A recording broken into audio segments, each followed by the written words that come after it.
Well, good evening. Governor Kathy Hochul tells New Yorkers your family is her fight. That sentiment running deep in her 2025 State of the State address.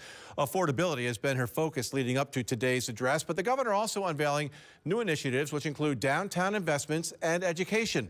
CBS 6's Tom Eschen live for us from the Capitol tonight to break it all down. Good evening, Tom.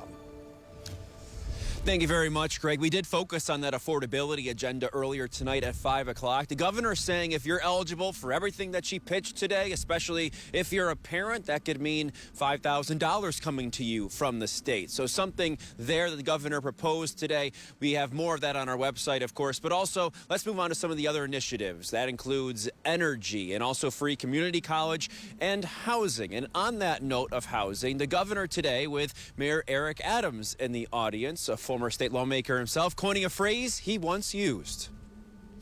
And I'm not the first one to say this, but the rent is too damn high.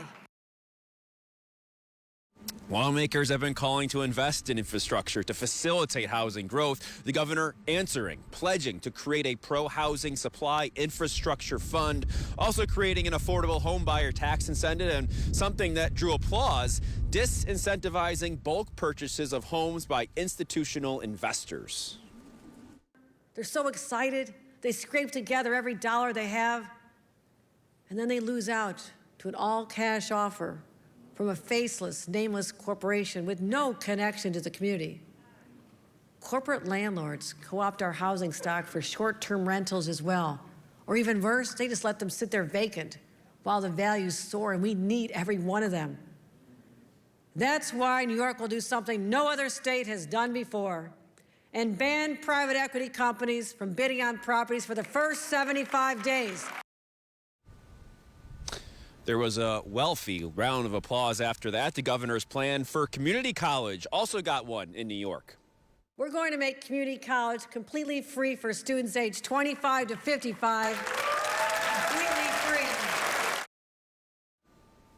That's called Ascent New York, targeted at high-demand occupations like nursing, teaching, technology, and engineering, and more, investing in new training pathways for those fields. When it comes to the energy sector, the governor also proposing to start an initiative called Power Up with $300 million to a fund of electric capacity in power-ready sites. Now, I'll also add, from my count, over the course of her speech today, the governor never mentioned the Trump administration. And from my research, in the book for the State of the State, which has a lot more to it, a lot of words, I searched it, and there's only one reference to the new incoming administration, calling it the new federal administration, and that's in terms of reimbursing reproductive health providers for abortion care. So an interesting political tactic there, as there's been a lot of talk about Trump-proofing policies, this and that. When it comes to the legislature, the governor not really choosing to go that direction here today. We'll find out next week how all of this will be funded in the budget when the governor reveals that. Reporting live here from the Capitol, Tom Eschen, CBS 6 News.